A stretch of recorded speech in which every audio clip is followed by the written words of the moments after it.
প্রিয় সহযোদ্ধা এবং রাজনীতিবিদ আপনারা যারা রয়েছেন, আপনারা আওয়ামী লীগকে এখনো চিনে উঠতে পারেন না।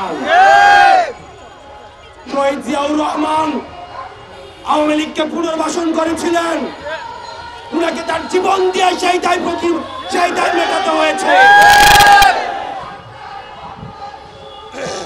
জামাতে ইসলামী আওয়ামী লীগকে পুনর্বাসন করেছিলেন, তাদের নেতা কর্মীদের হত্যার মধ্য দিয়ে সেই দায় মেটাতে হয়েছে। বিভিন্ন ষড়যন্ত্রের মাধ্যমে 2009 সালে আওয়ামী লীগ আবার পুনর্বাসিত হয়েছে। পিলখানা হত্যাকাণ্ডের মধ্য দিয়ে, রাষ্ট্রের প্রতিষ্ঠানগুলো ধ্বংসের মধ্য দিয়ে আগামী 100 বছর ধরে সেই দায় আবার আমাদেরকে দিতে হবে। আবার যদি কেউ আওয়ামী লীগকে আবার পুনর্বাসিত করতে চায়, তাহলে তার জীবন দিয়ে সেই দায় আবার পুনর্বাসিত করতে হবে। প্রিয় সহযোদ্ধা, আমরা আপনাদেরকে বলতে চাই, পরবর্তী বাংলাদেশ হবে, next Bangladesh is without Awami League. পরবর্তী বাংলাদেশ বিনির্মাণ হবে, যারা ফ্যাসিবাদ বিরোধী যে রাজনৈতিক দলগুলো রয়েছে, আমাদের বিভিন্ন বিষয়ের মতো পার্থক্য হবে, আমাদের পলিসির জায়গা থেকে ডিসকাশন হবে, আমাদের ডায়লগ হবে, এগ্রিমেন্ট হবে, ডিসএগ্রিমেন্ট হবে, আমাদের সব হবে আওয়ামী লীগকে এই রাষ্ট্র কাঠামোর বাইরে রেখে। আপনাদের ভুলে গেলে চলবে না, কোন গণতান্ত্রিক প্রক্রিয়ায় ভোটের মধ্য দিয়ে কিন্তু আওয়ামী লীগের বাংলাদেশ থেকে পালাতে বাধ্য হয়নি। আওয়ামী লীগ পালাতে বাধ্য হয়েছে গণঅভ্যুত্থানের মধ্য দিয়ে। পৃথিবীর ইতিহাসে কোথাও কোনো নজির নেই, গণঅভ্যুত্থানের মধ্য দিয়ে যারা পালাতে বাধ্য হয় তাদেরকে আবার নির্বাচনে ফিরিয়ে নিয়ে আসা হয়। সুতরাং আওয়ামী লীগের পতন হয়েছে 5ই আগস্ট। 5ই আগস্ট চূড়ান্ত সিদ্ধান্ত হয়ে গিয়েছে। আওয়ামী লীগের নাম, আওয়ামী লীগের মার্কা এবং আওয়ামী লীগের আদর্শ এই বাংলাদেশের রাজনীতি করার অধিকার হারিয়েছে। অন্তর্বর্তীকালীন সরকারের কাছে আহ্বান জানাবো, আমরা আপনাদের কাছে যে আশা করেছিলাম, এখনো পর্যন্ত আপনাদের দৃশ্যমান কোনো পদক্ষেপ আমরা দেখতে পাইনি। আমরা কোন নির্বাহী আদেশের মধ্য দিয়ে আওয়ামী লীগ নিষিদ্ধ চাই না, বরং আওয়ামী লীগ যে কৃত অপরাধ করেছে, যে গণহত্যা চালিয়েছে, যেভাবে মানুষের বাক স্বাধীনতাকে রুদ্ধ করেছে, গুম খুন হত্যা নিপীড়নের রাজনীতি চালু করেছে, আপনারা যদি সেগুলোর বিচার নিশ্চিত করতে পারেন, তাহলে আগামী 300 বছরও আওয়ামী লীগ এই বাংলার জমিনে ফিরবে না। কিছুদিন আগে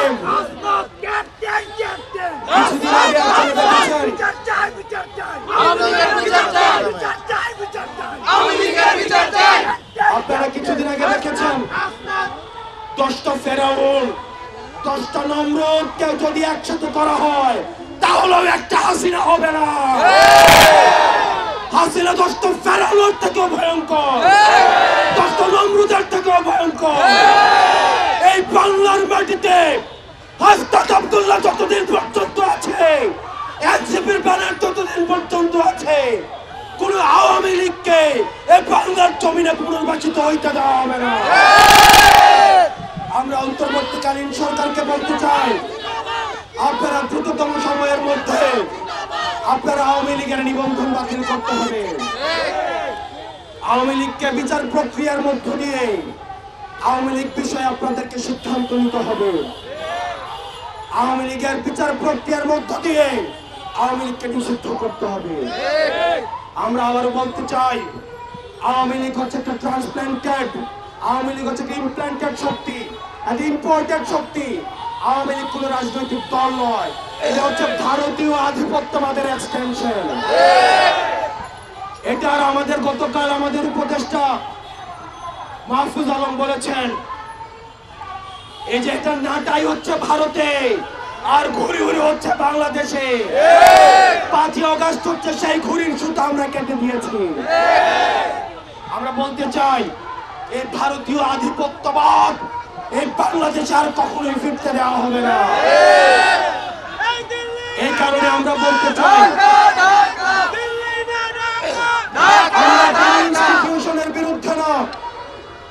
আমরা স্পষ্ট করতে চাই, আমরা কোন ইনস্টিটিউশনের বিরুদ্ধে না, বরং যে ইনস্টিটিউশন গুলোকে ধ্বংস করা হয়েছে আমরা সেগুলোকে আমরা পুনঃপ্রতিষ্ঠা করতে চাই। সংবিধানের প্রস্তাবনা, যেটা প্রিয়াম্বল নামে বেশি সবাই চেনে আর কি, এইখানে ওনারা 1971 সালের স্বাধীনতা যুদ্ধের সাথে একই কাতারে 2024 সালের গণ অভ্যুত্থানকে নিয়ে এসছেন, যেটা আমরা মনে করি সমীচীন নয়। আগের প্রিয়াম্বলেই থাকা উচিত। 2024 সালের গণ অভ্যুত্থানের অংশটি আমরা সংবিধানের অন্য জায়গায় কিভাবে তফসিলে, চতুর্থ তফসিলে অ্যাকোমোডেট করা যায় সেটা পরে আলোচনা করা যায়। এখানে গভর্নমেন্টের কোনো লেজিটিমেসির অভাব আছে বলে আমরা মনে করি না। এটা সাংবিধানিকভাবেই এই সরকার গঠিত হয়েছে। আর্টিকেল 106 অনুসারে সুপ্রিম কোর্টের মতামতের ভিত্তিতে অ্যাডভাইজারি রুল হিসাবে যেটা আছে সেটার ভিত্তিতে এই সরকার শপথ গ্রহণ করেছে। দে আর ভেরি মাচ লেজিটিমেট। তারপরেও যদি লেজিটিমেসির কোনো সন্দেহ থাকে, সেটার জন্য পরবর্তীতে সংবিধানে আমরা যখন অনেকগুলো সংশোধনী এবং রেটিফিকেশন আসবে, তখন চতুর্থ তফসিলে সেটা অ্যাকোমোডেট করার একটা ট্রেডিশন আছে আগের থেকেই বিভিন্ন সময়, যেটা ট্রানজিশনাল পিরিয়ডে যেটা হয়। আর্টিকেল 150 অনুসারে সেই প্রভিশনটা সংবিধানে আমাদেরকে দেয়া আছে, সেই হিসাবে সেটা অ্যাকোমোডেট করা যাবে।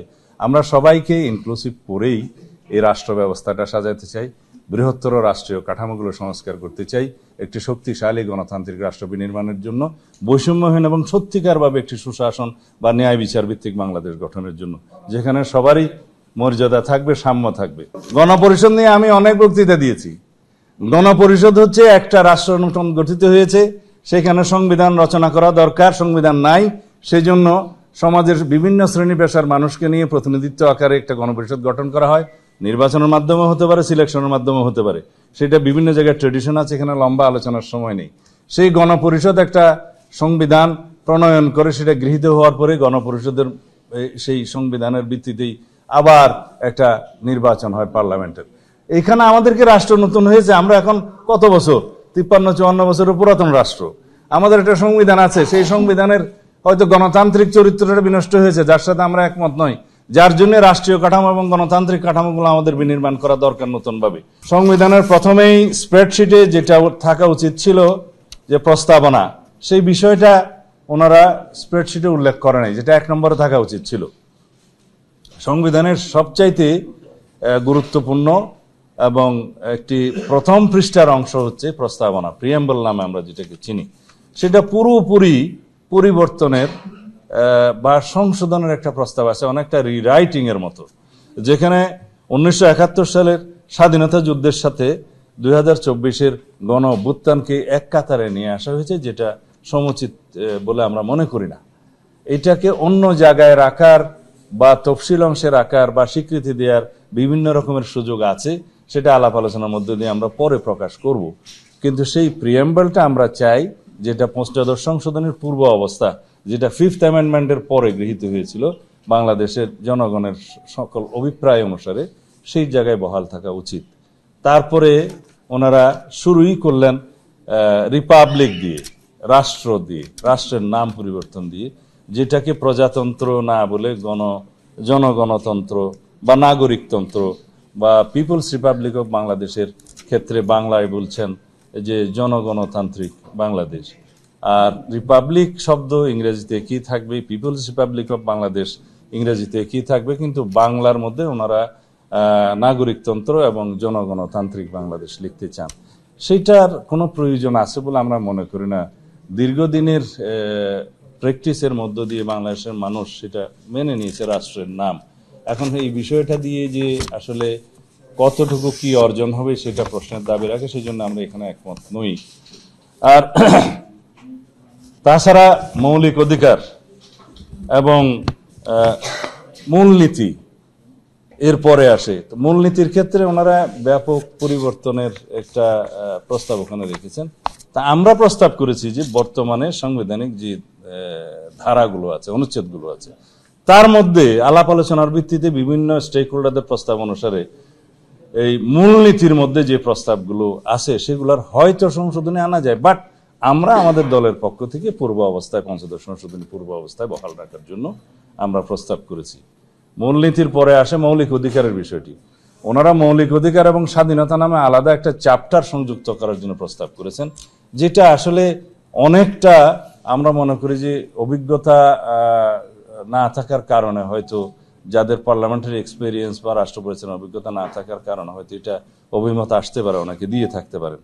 কারণ হচ্ছে রাষ্ট্রের যেটা মৌলিক অধিকার জনগণের, সেটা এনশিওর করতে হবে রাষ্ট্রকে, নিশ্চয়তা বিধান করতে হবে রাষ্ট্রকে। সেই জন্য মৌলিক অধিকারের বাস্তব সিভিল এবং পলিটিক্যাল রাইটগুলো সীমিত। এরপরে আছে সোশ্যাল, কালচারাল এবং ইকোনমিক রাইটগুলো, সেগুলো রাষ্ট্রের সক্ষমতার উপর ভিত্তি করে গুড গভর্নেন্সের উপরে সবসময় ছেড়ে দিতে হয়, রাষ্ট্রের গভর্নেন্সের উপরে ছেড়ে দিতে হয়। সেই জায়গায় ওনারা জিনিসটা একটু মিলিয়ে ফেলেছেন, অ্যামালগামেট করে ফেলেছেন। সেটা আমরা আশা করি তাদেরকে বোঝাতে সক্ষম হব। এরপরে আসে নির্বাহী বিভাগ, আইন বিভাগ এবং বিচার বিভাগ, তারপরে সাংবিধানিক অন্যান্য প্রতিষ্ঠানগুলো, নির্বাচন কমিশন সহ। তো এখানে নির্বাহী বিভাগ, আইন বিভাগ এবং বিচার বিভাগের মধ্যে ওনারা যে সমস্ত প্রস্তাব নিয়ে এসছেন এবং যেগুলো কমিশনের কথা বলেছেন, specially the national constitutional council গঠন করে কিছু অনির্বাচিত ব্যক্তিদেরকে এবং প্রাতিষ্ঠানিক প্রধানদেরকে এখানে মেম্বার করে যে সমস্ত এখতিয়ার গঠন এবং ধরন এবং কার্যাবলীর কথা প্রস্তাব করা হয়েছে, তাতে করে দেখা যাবে যে রাষ্ট্রে নির্বাচিত জনপ্রতিনিধিদের তেমন আর কোনো গুরুত্ব থাকে না। তাই সেগুলো আমরা বলেছি যে এটা পুনর্বিবেচনা করা যায়, আলাপ আলোচনা করা যায়। রাষ্ট্র নির্বাচিত প্রতিনিধিদের দ্বারা পরিচালিত হবে, এটা হচ্ছে আমাদের সংবিধানের মূল জিস্ট, আমাদের সংবিধানের মূল চেতনা। তো সেই জায়গায় এটা ক্ষতিগ্রস্ত হবে বলে আমরা মনে করি। আমরা দ্বিকক্ষ বিশিষ্ট পার্লামেন্টের প্রস্তাব তো আগেই আমাদের 31 দফাতে দিয়েছি, সেটা সবাই গ্রহণ করেছে। এটা একটা জাতীয় ঐক্যমত হয়েছে বলে আমার মনে হয়। এই জায়গায় তাদের মধ্যে কত সংখ্যা, সদস্য সংখ্যা থাকবে, আমরা একটা প্রস্তাব পেয়েছি, ওনাদের 105, আমরা 100-র মধ্যে সেই প্রস্তাবে আমাদের প্রস্তাব প্রদান করেছি, সেটা একমত। কিন্তু নিয়োগ মনোনয়ন প্রক্রিয়া কিভাবে তারা সিলেক্টেড হবে, সেটা আমরা সমাজের বিভিন্ন শ্রেণী পেশার বিশিষ্ট জন, যারা জ্ঞানী গুণী মানুষ, যাদের রাষ্ট্রীয়ভাবে অবদান আছে, তাদেরকে ওখানে অ্যাকোমোডেট করার জন্য এই বিধানটা আমরা প্রকৃতপক্ষে এনেছিলাম। সেই হিসাবে মনোনয়ন প্রক্রিয়া কি হবে না হবে সেটা পরবর্তীতে আলোচনা করা যায়। এখানে ওনারা যে প্রস্তাব করেছেন তার সাথে আমরা একটু ভিন্ন মত পোষণ করেছি। এছাড়া মহিলাদেরকে আরো বেশি ক্ষমতায়ন করার জন্য, নারীদের ক্ষমতায়ন করার জন্য সাংবিধানিকভাবে আমরা সংসদীয় আসন বিদ্যমান যে 50 আছে সেখান থেকে 100-তে উন্নীত করার প্রস্তাব করেছি এবং সেটারও মনোনয়ন প্রক্রিয়া বিদ্যমান ব্যবস্থায় যেভাবে আছে সেভাবে রাখাটা আমরা সমীচীন মনে করি। এখানে ওনাদের সাথে আমাদের ভিন্ন মত আছে মনোনয়ন প্রক্রিয়া বা সিলেকশন। আপনি কি সাংবাদিক? হ্যাঁ। কই আপনি সাংবাদিকের কার্ড কই? আমার কি লাগবে আপনার? কি লাগবে? আমি কি লাগবে? এভাবে করতে পারেন না ভিডিও। বললাম যে করেন এটা আমাদের ইন্টারনাল বিষয়। আপনি ভিডিও করতেছেন কেন?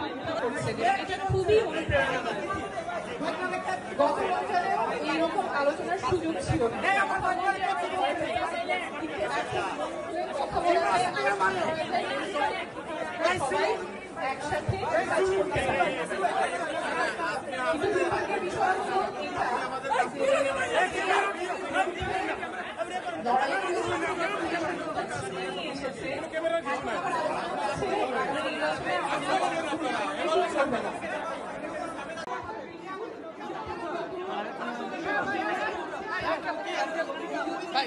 ভিডিও করার কি দরকার ভাই? আমাদের কথা প্লিজ প্লিজ প্লিজ। আচ্ছা আপনি ক্যামেরা দিচ্ছেন কেন? ক্যামেরা দিচ্ছেন কেন? আপনি কি সাংবাদিক? হ্যাঁ। কই আপনি সাংবাদিকের কার্ড কই? আমার কি লাগবে আপনার? কি লাগবে? আমি কি লাগবে? এভাবে করতে পারেন না ভিডিও। বললাম যে করেন এটা আমাদের ইন্টারনাল বিষয়। আপনি ভিডিও করতেছেন কেন?